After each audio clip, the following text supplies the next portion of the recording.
Welcome to Fiore Endurance. Today we're going to be talking about mobility. This is incredibly important for all runners and especially for obstacle course racers and all endurance athletes.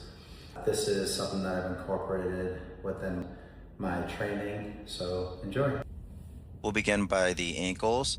You're going to place your foot right up against the wall to start out and just trying to bend the knee over towards the wall without lifting the heel. Now then you're going to go about a foot. Now if that's too much, just go a little bit forward. So 5 up against the wall, take about a foot, 5, and then all the way back. Doesn't matter if the heel lifts at that point. So again, up against the wall 5 times. And then about a foot. Again, trying not to lift the heel. That's too much.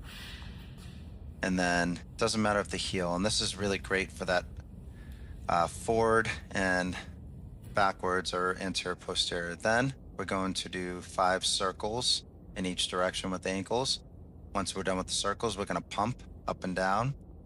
And then while we're balancing on one leg, I'm going to start doing some kicks. So trying to kick your heel back to your butt, and then some runner strides on one leg, forward and backwards, again 5 times in each direction. This is all starting really great for the ankle mobility, which is incredibly important for trail running. A lot of athletes either roll or sprain their ankles, and this can help prevent that, or at least help with healing faster. And then kicking back, and then again that runner stride to open up those hips, knees, and ankles, which is all part of that kinetic chain for running. So forward and backwards. Then we're going to get into a wide stance, feet parallel to each other. And then we're just going to roll our knees 5 times. Now the knees normally are a hinge joint. They only go either flexion or extension. However, this is not necessarily for the knees themselves, but for all the ligaments and tendons. So then we're just going to take a fighter stance, so 1 step forward and do the same thing. And this kind of really, you should feel this also in your pelvis and your hip joint. So you notice my hands right there, kind of just feeling that hip joint. Hip mobility is incredibly important for trail running, mountain running, or really any type of running. And then from there, I'm just going to adjust the camera for a second. And we're going to go out to the side. So lunging side lunge. And we're just going to gently 1, 2, 3, 4, 5. And if this is too much, or if you're feeling unstable, you can always put your hands on the floor. Remember, this isn't about static stretching. This is about dynamic movement. So we're just reaching over to the sides, over to the front, behind the feet. And then we're going to kick up that leg into somewhat of a runner's lunge. And then reaching to the back. We're going to work on that mobility for that back and for those hamstrings. And then we're going to get into a wide stance. And then we're just going to work on those adductors. So adductors, those are basically the muscles of the inner groin.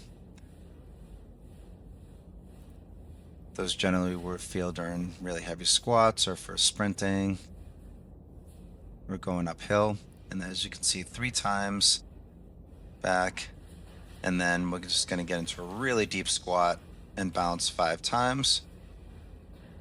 Then we're going to put our feet together, raise our hands up, breathing out when we reach down, trying to put our palms onto the floor.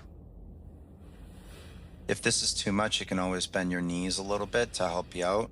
Again, this is not about a deep static stretch. This is about mobility. This is about moving. And we're going to do some hip circles in each direction. And then this next one, you might get a couple of looks in the gym if you have other people in there. We're going to bend down a little bit, and we're just going to do a little bit of pelvic rotations.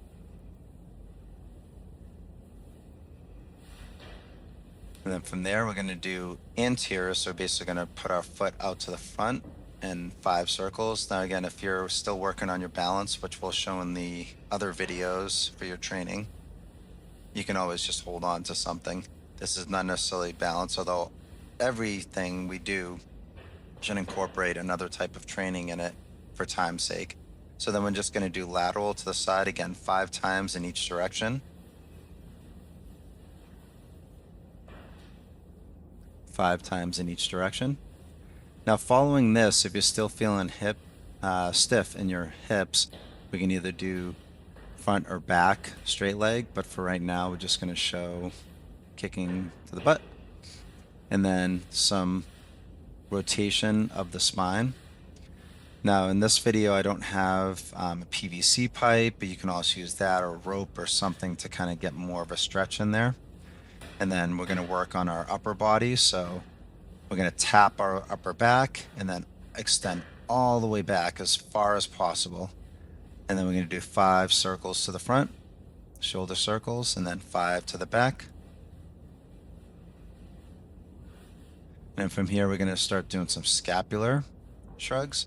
This is incredibly important. Should feel really good. Should actually hear a little bit of snap, crackle, pop, at least on one side, depending on which side is tighter for your rotator cuff muscles at the attachment of your scapula, which is your wing bone. And then from here, we're going to do 5 just elbow rotations, working on the forearm and upper arms, and then 5 to the side with our neck, and then touching ear to your shoulder. This is working on the trapezius and the neck muscles. 5 circular, just be kind of careful if you have a stiff neck for this one. And then from here, we're going to do some wrist rolls, up and down, and then rolling from side to side. And we are ready to begin our workout.